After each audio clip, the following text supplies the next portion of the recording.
right, everybody. The team at Botchbots and Share Shots is super excited about our next guest. Joining us tonight, hailing from the Philippines, a senpai in the streets, but hentai in the sheets. They are the protagonist of pro wrestling, Kidd Bandit. Thanks for joining us and chatting about some wrestling. How are you this evening? I just got done. So I had to kind of postpone a little bit because I had to help train people in wrestling. So that we had to like adjust the timetable of this interview, and I humbly apologize for that. But I just got done from training. It was fun. I kind of banged up my knee though, so I'm in a lot of pain. I put Bengay on it, so it smells really funny right here. Nice. Is training something you just recently got into? Is this something you're diving into now? I've been training every week. Just because this is like my chosen profession. I make sure I hone my craft all the time.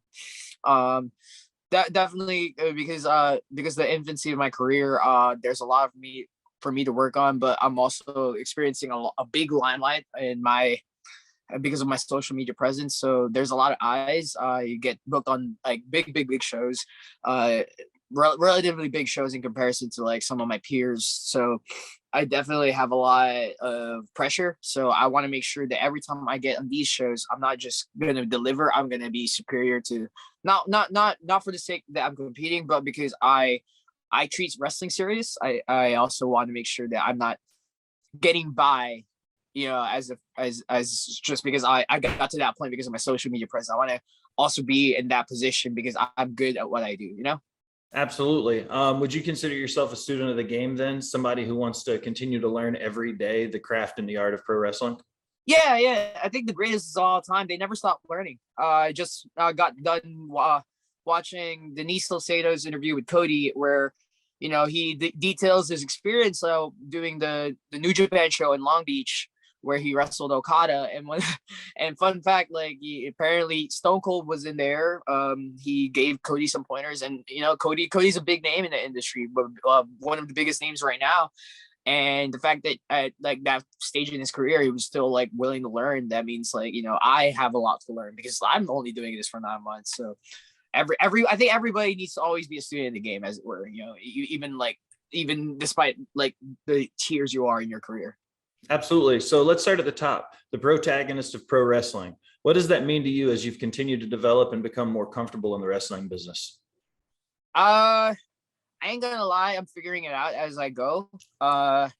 It is a moniker. It is the gimmick, as it were, but it's also something that I try to adhere to because I think now that I've developed cultivated a fan base, I want to make sure that I portray myself as the character that I want to be, not just in wrestling, but outside of wrestling. And I mean, like, there's values that the character Kidd Bandit preaches that I'm trying to adhere to in my personal life.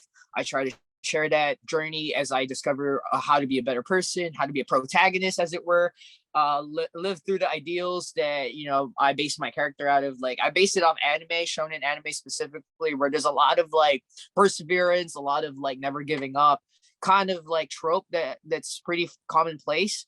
Therefore, I like to detail my struggles. I like to detail that for the world to see, and I like to detail me overcoming those struggles because ultimately I get to use my platform not only to elevate my brand, make money, I also get to use it to inspire people. And I think that's the coolest thing is I never once in my lifetime ever thought I'd get to this position. So that now that I'm here, I want to make sure I maximize that. I don't take it for granted, as it were. So how does that feel to be able to call yourself a pro wrestler, to have made it and broke into the business? How does that feel personally to achieve one of your goals? I mean, it's weird because like I've been training for a while. It's kind of been a part of my life. Like, before COVID, every week I was training. I was there at the dojo 4 days a week. I never really missed a day. I wanted to hone my craft, get really good. This was my life, like I had a job, but I also always made time for wrestling because it's a passion of mine. Because I like we detailed earlier, I'm a student of the game. I want to make sure that I earned my spot. And being able to call myself a pro wrestler is like a lifelong dream of mine. My debut happened in the Nightmare Factory, and if you look on YouTube, that's like the most watched showcase of the factory, as it were, which I'm really grateful for. So 180,000 people, I'm sorry, saw my debut match. Cody tweeted the class photo. I went viral off that. So there's definitely a lot of pressure that came about with my when I was able to finally call myself a pro wrestler. And it's kind of like a rite of passage to like not call yourself like you can train for like years and years and years, but you only really want to call yourself a pro wrestler when you finally debut in front of people, finally have your match and all that stuff. And I got to do that. To call myself a pro wrestler, it means the world to me, because I get to live my childhood dream. And it's weird because I grew up in the Philippines. I grew up in poverty, relative poverty. I'm not that poor, but I wasn't like swinging like cash either. So, and I didn't live in a hut. I lived in a house, but I wasn't I wasn't living in luxury. I didn't have internet. I didn't have all that stuff. I didn't have like leisure items that like I enjoy now here in America. So this dream was kind of like it was like in the stars. You'd never really reach it, but then as time went by, you realize that like, no, it's attainable. It's definitely attainable. And I took a leap of faith, as it were. I got to this point. I get to make a living doing wrestling. I get to make a profit. I like money, so I get to make a profit off wrestling. I get to not only make a profit but inspire people. And I think that's the coolest thing. Like, I'm gonna probably keep circling back to that, because I think a big part of my relative success is because I like to engage with like my fans, and they like to engage back. So yeah, and they're very vocal, and I love them so much. My friends, yes, yeah. That's awesome. So as a young fan in the Philippines, how were you first exposed to wrestling? So my very, very first exposure would be when my friends were all into it. I did not have cable, and in order for me to fit in, I lied to all of them and said I did watch wrestling, even though I had no idea who anybody was. And like, I would just kind of like steer conversations like, oh yeah, I've heard of this person, I've heard of that person, without ever being specific. I ended up watching a SmackDown in a hotel on my way to the provinces when I was visiting my grandparents. I saw my very first exposure is, ironically enough, the Eddie versus Ray angle about the custody of Dominic. The very first thing I ever witnessed was Eddie giving a brain buster to Rey Mysterio on steel steps. It might have been suplex, but the details are vague. And then he rips his mask off and he coins the iconic phrase, "I'm your papi." And it was like, oh, what the hell is this? Yeah. And I realized, oh, this is the wrestling that all my friends are into and all that stuff. And in order for me to fit in, I got the video game. I couldn't keep track of like the current storylines because I didn't have cable. I got the PS2 right as the PS3 came along. So like, I didn't really have like, I was late in the game. I only had one video game for almost like an entire year. I played Tekken 5 and SmackDown vs. Raw 2007.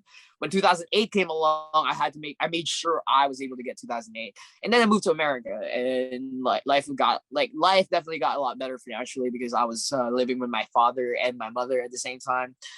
They were able to like, the income here was a lot better than it was in the Philippines.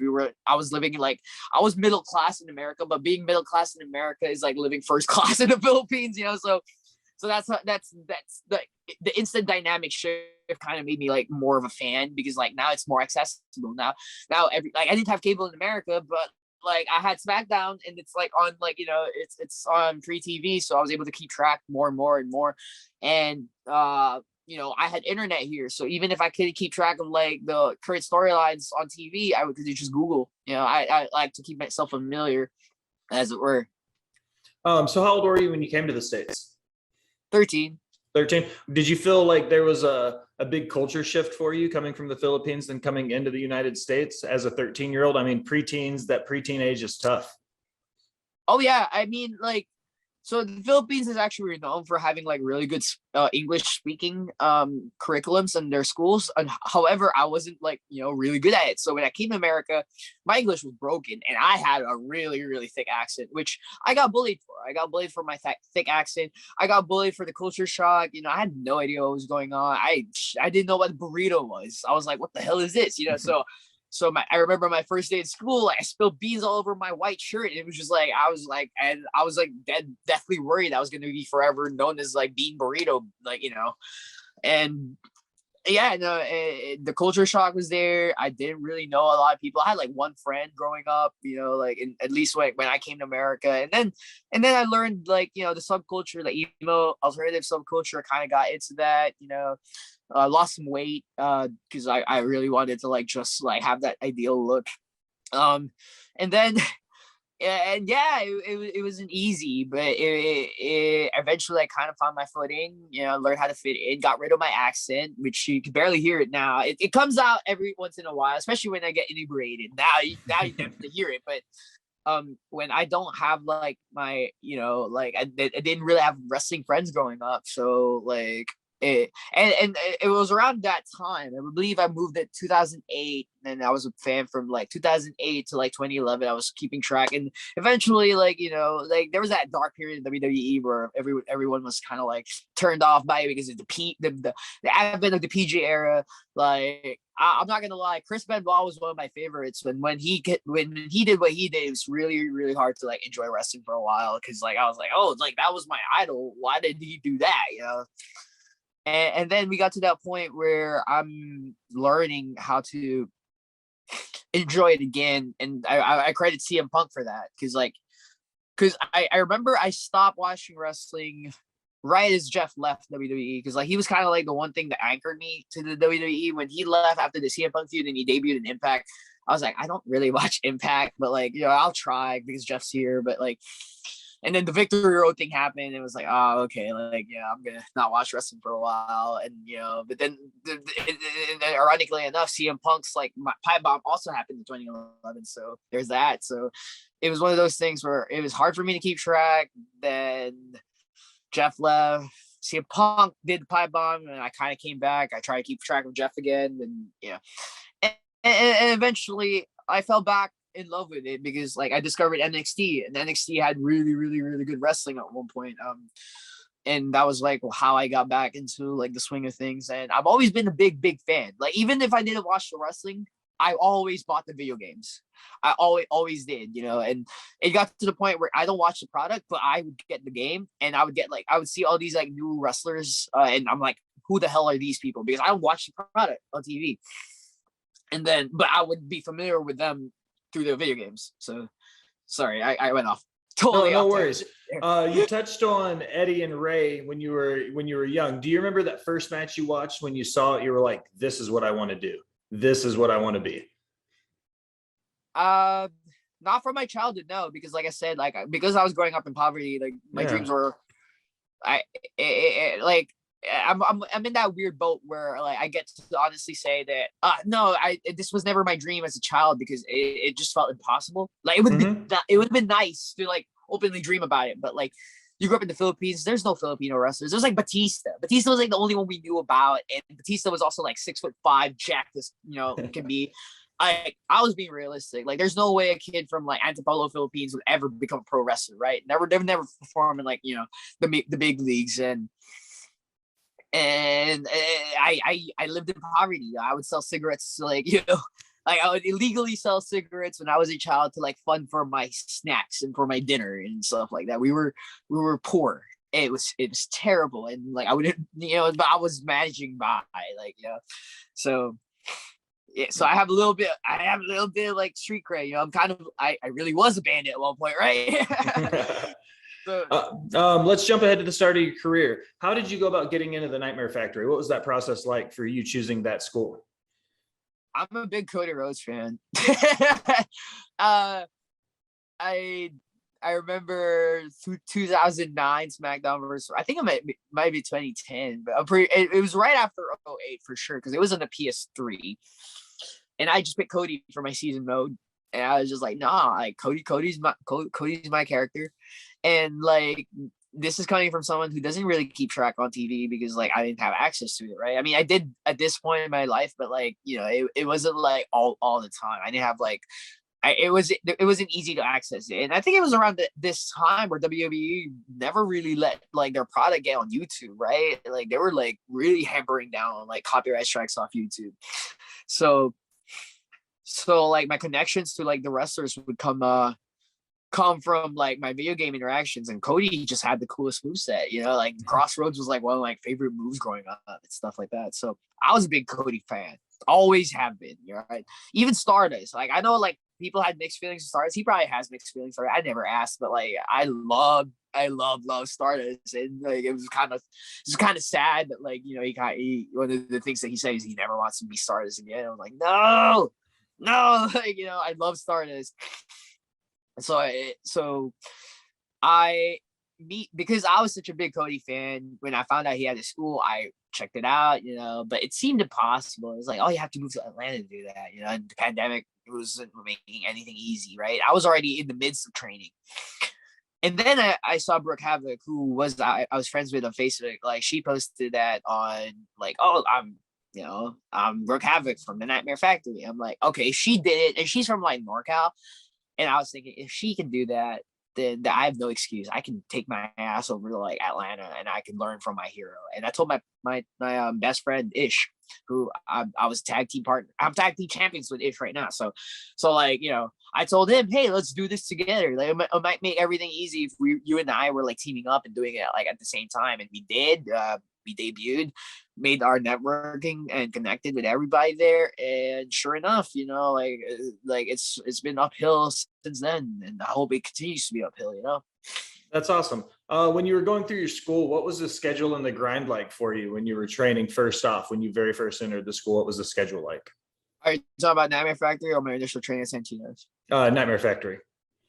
Schedule is like, we trained at nights, 4 days a week. Lots of working out, lots of like body conditioning, lots of wrestling too. I want to say one of the best things I learned about going there was like one of the owners in school, Carolyn.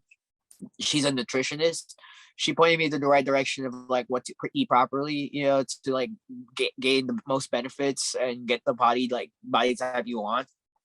So that's one big takeaway, like learning how to eat brown rice, learning how to eat chicken, how to eat steak. And then that's like the weirdest advice, like, you know, but like the other thing I learned is that this is a showbiz. Your look and your presentation are very, very important. And that's one thing I learned to like cultivate, like, you know, obviously with my hair, with like my gear, with like making my move set match my gear, because like my original school, I loved it. But like, I did like notice that one of the big problems I like suffered through that was because like I didn't know who I was yet. You know, I didn't know what the Kidd Bandit character was. I didn't even have Kidd Bandit as the ring name when I went to the factory, because I was so busy working on the moves, because that's all I wanted to do. I wanted to be like the next coming of like Ricochet and stuff like that. And like when I started training, I was like 250 pounds obese over at Santino's. So it was one of those things where I wanted to like just be known as the flipping, very athletic wrestler. And when I went to the factory, I learned that like I don't need to be that. I could be. I mean, I still cultivate that. Don't get me wrong, but I still like to like show off that I can do certain cool moves. But it was one of those things where I'd rather work on how I could connect to people. And that's the best takeaway I learned from that school. So working with Cody Rhodes and QT Marshall at the Nightmare Factory, the Rhodes family is synonymous in wrestling as being one of the first families of the wrestling industry. So what does it feel like to be able to come from that family tree and that coaching circle, to have trained with that family specifically? Now that you put it into words, I'm just like, holy crap, you're right. Like that is kind of absurd. Like, I mean, in a great way. Like, oh my gosh, like, yeah. Like if you look at pun intended, if you look at the pedigree of the talent that Dusty trained, really like the NXT kids, like Seth Rollins, and even the people that he trained before that, the influence Dusty had in the business, you know, like, whoa. You know, like, and that now we're looking at Cody and often forgotten, and not often forgotten, but often overlooked Dustin Rhodes as well, you know. Whoa. Just blew your Like, mind a little bit with that one, didn't I? you really did. Yeah. I mean, I'm looking at it and I'm just like, that's an absolute privilege. But because I openly represent the Nightmare Factory, I have a lot more pressure now to not only do good, but because like now I represent Cody Rhodes. My success is, I mean, obviously like Cody's gonna succeed no matter how I do, but my successes reflect on his teachings, his venture into training the next generation, and I like to think that he did a good job with me. Some standouts from the Nightmare Factory: Cody Chun, who went to Camp 5, killing it in the Pacific Northwest. Dylan McQueen, who I recently shared a card with at GCW Big A Brunch. Carly Bravo, who was there as well for Zicky Dice and for the culture. Darren Bengston, who he never really trained with us at the Nightmare Factory, but he was trained by QT. He shares the ring with us all the time. You know, he's from there, so our successes reflect on the teachings of our coaches. They get to take credit of our successes because they are our trainers. I credit Cody a lot, even though my interaction with him was only 3 months. 3 months. I have a really good base foundation that I learned from Santino's. I'll never discredit them for starting my career in the right path, and I still train with them all the time.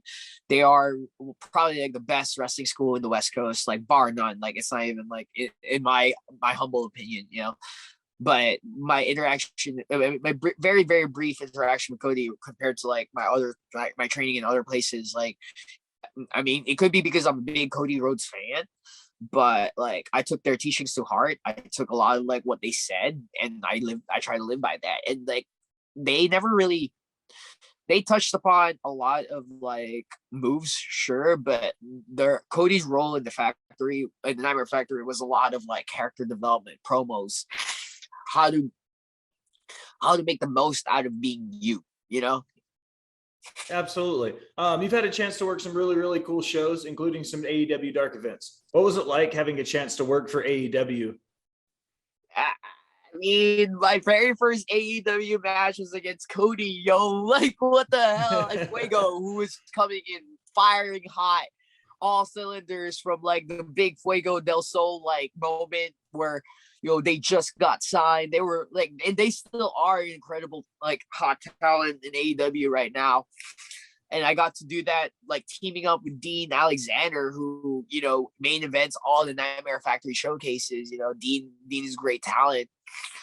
And he's involved with like the vlog crew and all that stuff. So like I was surrounded. Like I debuted on AEW Dark the same night, and Bryan Danielson debuted in AEW Dark, and I think that's the coolest thing ever. I'm sharing the card with like Adam Cole, like with freaking like, oh my god, like I was just mind blown. And like, and my first appearance on Dark happened 3 months into my career. That's amazing. I was like freaking the hell out. I was like, no way this is happening. But it validated a lot of my struggles. A lot of people looked at me and thought that like, oh, you spent like all that money to train with Cody and like you will get nothing for it. No, absolutely not. Like I gained knowledge, invaluable knowledge, which I live with today. I credit a lot of my successes because I followed their doctrine, like connecting with fans. Like that's the one thing that like I think more talent need to like work on, is just connecting with people. Because a lot of like unfortunately in my humble opinion, a lot of like my peers, they, instead of trying to connect with fans, they try to like pop the people, like pop the boys in the back, as it were. Like, and that's there's nothing wrong with being competitive. I love the competitive. I'm kind of competitive, but that being said, like if you're too busy competing with each other, trying to like show, oh, look at what I can do. No, look what I can do. Then like you might end up having a disconnect with the crowd. You're connecting with your friends backstage, but like the fans, you gotta understand what they want. You got to cater to them, because at the end of the day, we're entertainers. And we are in an industry that tries to connect with people. So it's all about connecting with them. And your cool moves will not connect with as much people as you can if they've seen that cool move done by like 5 other people in the same night. You know what I'm saying?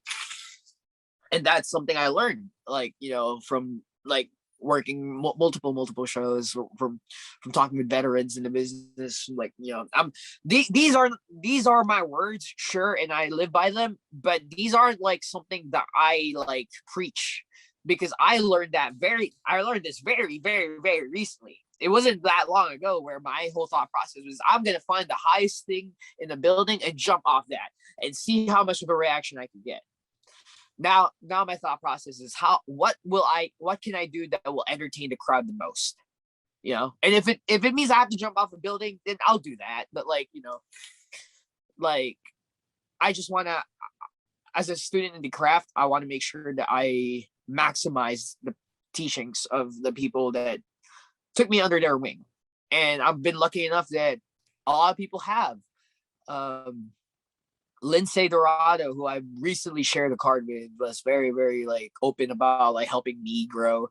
Serpentico and Luther, who were just incredible human beings, just they kind of took me under their wing. Nyla Rose, just like, is my mother on Twitter now, so it's amazing. So I'm very grateful and very like fortunate to be in this like wonderful position I'm in. Like, Buff Bagwell is my uncle now. Like, Warhorse is my older brother. Like, what is my life right now? This is wild. And like, if you told me that this was gonna be me like 3 months ago, 5 months ago, 9 months ago, I'd be like, nah. I thought I'd be wrestling in like like in the same spot over and over and over again for an entire year, but absolutely not. Like, I've been fortunate that I get to travel.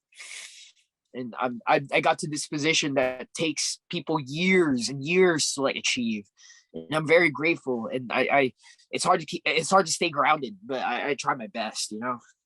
Absolutely. So when you were on your dark, just kind of backtracking a little bit, when you Sorry, had that, I went off. No. Go on your tangents. I love that. When you're at dark specifically, you mentioned that you had a chance to run a match with Cody. Was this the first time that you had a chance to run a match full speed with him since you got into school? I've worked with Cody a couple of times in the factory, because he wrestles like you. Like, he would go into that ring and be like, all right, let's work on stuff, But it was never like, whenever I worked with Cody, it was because like they were teaching us some certain moves, or they were teaching us how to work the camera. They were asking like us, like, show them what we are, what we can do, what our styles were. I'm sorry. And I had a vision of what I want to be. I like to think that I'm trying to be as innovative as possible. So there's a little bit of a disconnect that the traditional wrestling fan wouldn't understand. And Cody saw what I was trying to do, and they really helped me kind of put it into like the pro wrestling mindset. Because I love wrestling, but my thought process coming in was, I want to do like Tekken as a wrestler, like Tekken or like kung fu movies, just flashy martial artsy stuff. And this is coming from someone who doesn't really have a great martial arts background to begin with. So like, this is like, so there's a lot that was lost in translation. They helped me kind of figure that out.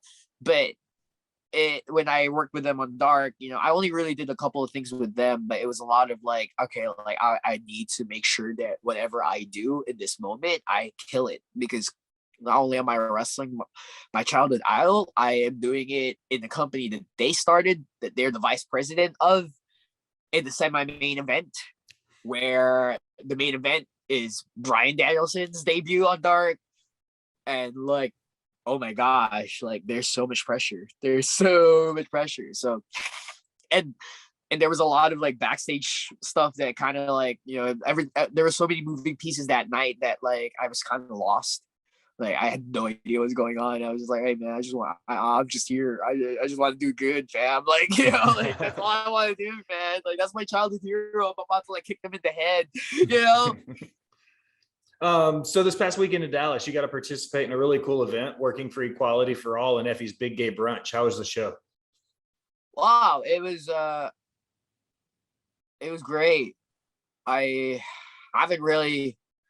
I've never really said this to anyone because I wanted to keep everything positive, but I was walking around Dallas feminine. I'm getting more comfortable with that. And I did get harassed by a couple of like, I don't even know if they're wrestling fans there. I think they were just like drunks or like, just rowdy people. And it kind of broke my heart because this was like literally the day before the brunch. I was like, this is not happening right now, bro. Like, are you kidding me right now? Like, I'm about to like do a show about equality. Like, I'm here to stand for like trans rights because like Texas has a lot of eyes right trans laws and stuff like that. And I'm learning how to be more feminine on the go. Like, I usually just do it at home because I'm barely fine. Like, I've always kind of known I was trans, non-binary. I just did not know that, like, like I did not know it in my, body. My heart knew, my mind knew, but I wasn't like accepting it yet. Wrestling was my like kind of like the catalyst that let me be the real me. So when I and as time went by and everybody's very highly receptive of like the feminine me, I would be more open to being that. When I got to Dallas, I was feminine. I looked great. I took so many photos, but it did at one point, like, and it wasn't I was being harassed because I was like trans. It was just I was harassed because I was feminine. Like they were just making some really unwanted passes, and I was just like, "Yo, what the fuck?" Like. Oh, I'm sorry for cussing. No worries. I can work on that. That's not an issue at all. Yeah. So keeping it going ready, having experienced a GCW sanctioned event with the Big Gay Brunch, what was the difference in being with a GCW event versus an AEW event? Like, what were the big differences between the two companies? One is definitely an indie fed. One's a more of a major production quality event. The difference is it's like, let's say I was a guitar player and one of them I'm playing for Bon Jovi. Like I'm filling in for the guitar player Bon Jovi. So sold out Coliseum, lots of pyro, lots of fireworks, production quality is insane. Great show. I got to play with Bon Jovi. The other one is like, let's say I'm playing for like Green Day, but Green Day from like the 90s, right? Where the venue's a lot smaller, but it's so much more intimate.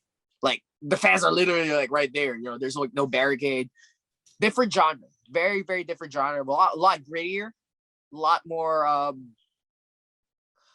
vocal too. Like as far as like being punk rock, like like. I guess what I need to say is I could cuss in GCW's Big Game Brunch, and I can't do that in AEW. I'm also my role in GCW was a lot more broad. Like like I had more creative control of what I want to do. AEW is more like, how can I make the signed talent look better? How can I make them look great? Because that's my job out there. My job is to. And as an enhancement talent, the key word is enhance. So how can I enhance my opponent? What can I do to make them look good? Versus in GCW, where your job is to like, hey, this is me. This is what I bring to the table. Here's all my cool moves. Here's all my character. Here's everything. Like this is why you should pay attention to me. This is why you should watch the product. This is why you paying for the product. Because I got to be honest, like. You don't go to an AEW dark taping and you don't see who's advertised for matches. As far as enhancement talents goes, right? It's always a surprise. So you'll see, like this will be in action. Jade Cargill. Cool. All right. Where's their opponent? No, you will figure that out during the day of. But Jade Cargill will be in action and they'll wrestle someone that got brought in as an enhancement talent. But Jade Cargill will be in action. Versus GCW, where I was announced specifically as an individual. It's like, Kidd Bandit is in the Big Game Brunch. Cool. I did not know who I was facing until like the week of, but that was part of like what made it cool, right? So there it was. Okay, you spoke on it a little bit before, but people like Nyla Rose and Buff Bagwell have both taken a liking to you in real life and on social media. What do you feel, and what is it like? Can you speak on what it means to have the support of both the stars in the past and the stars in the present, like having your back and representing what you're doing right now? I'm a big mark, so I'm like I'm really giddy. Yeah. And I think that's kind of like a known fact now because like the most traction I've ever gotten on the internet is when I was marking out to Cody on WrestleMania. Like, hey, I could do a spiral tap, I could do a Phoenix Splash, I could do all these cool flips and moves, but the video of me just like going, yeah, to Cody like debuting at Mania, that was like the most I've ever gotten traction for. So I guess it's okay for me to admit I'm a big mark. Like, hey, sue me. I'm sorry. I'm a big wrestling fan and I happen to like be also a wrestler. Well, like what a coincidence, So seeing Buff and Nyla and like Serpentico and Luther and like Abaddon today, I was like, what? Like Abaddon, like those are, I mean, I met Abaddon before, but like they like me. What? Like that's so cool. That's so cool, I'm friends with a couple of people in NXT and I'm like, yo, like, do you not know that you're a part of like WWE and you're my friend? Like, that's so dope, So sorry, I'm like, so yeah, like I'm just genuinely excited, I like to think that like I take it absolutely serious that like, they took a liking to me because if I screw it up and they openly advocate for me, then that's a bad look on them. So it's also added pressure to like always be on like top of your game. But it's also like I just think it's the coolest thing ever. I'm just like, what the hell, yo? Like I watched Nyla Rose win the women's title, and I was like, yo, and now they're my mother. What? That's crazy. That's crazy. So, hi mom. Sunny Kiss is also like, like I love Sunny, like even back in Lucha Underground.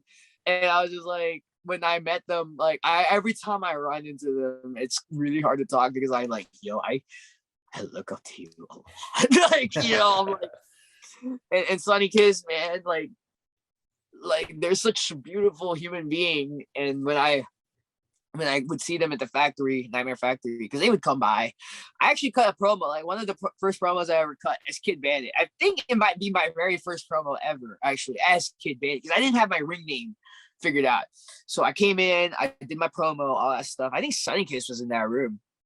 It might not be the first. No, it absolutely was the first promo because I remember freaking out because I'm like, what's going on? Like, oh my gosh, like Cody's here. Like all the people I look up to are in this room right now, and I don't remember any of my lines. So here we go. Let's do it. Yeah, that's awesome. Let's do some rapid fire questions real quick before we wrap it up tonight. I've really had a chance, loved having a chance talking to you. Rapid fire questions, ready, go. What's your favorite color? Orange. What's your favorite musical artist or performing group? Against me. Favorite fast food? Oh gosh, Jack in the Box. Good pick. Who's your dream match opponent? Cody Past or Rhodes. present? Cody Rhodes. Sorry. Favorite anime? Trigun. See, when I watched anime, I was a real big Dragon Ball fan, real big into Gundam Wing. So I was curious about the Gundam. Yeah? It's so funny that you say that because on the drive home, I was listening to the Gundam Wing like theme, like the Just Communication. So I think that's the coolest thing. That's awesome. Last question for you. What's new and exciting in the world for Kidd Bandit? What's coming down the pipes for you? I am a YouTuber now. Yay! And I plan to make YouTube videos consistently. It's going to be funny content. And the best part is it's not all going to be about wrestling. I am branching out to try to reach like, just like non-wrestling fans, because I think that's the coolest thing is like if I can get like mainstream non-wrestling fans into like pro wrestling because what I do, I like it might be a kind of like a controversial opinion, but I see it as performance art. I think at this point everybody knows it's kayfabe, right? Like it's a work. So I openly view it as performance art. I advocate that for people to come see because like I think this is the coolest thing in the world, like pro wrestling. I mean, we are the quintessential performer. We are actors. We are stunt people. We are comedians. We are fighters. Like we are all these things combined into one, and it's all live. There is no retakes. There's no reshoots. There's no camera angles to hide from the live audience. It's all live, and we're all hitting each other. It's not like it's not like you could like whiff somebody, and if you whiff somebody, you're ruining the business or whatever. You know, so there's that. And I like to think that if I could like showcase that to like people who get turned off from the art of professional wrestling because it's fake, then and I can show them, hey, yo, so what we do is like scripted, but it's also like, hey, I'm gonna kick them in the head, and they just have to trust me that I'm not gonna murder them, you know. So there it is. Excellent. Where can the people find you? For those that may not be familiar with Kidd Bandit, where can they find you online? Everything is under Kidd Bandit Pro. No, I do not have an OnlyFans yet. So, there's that. Excellent. Well, I appreciate you stopping by and chatting about some wrestling, and hope you all the best in the future. Thank you so much. It was wonderful.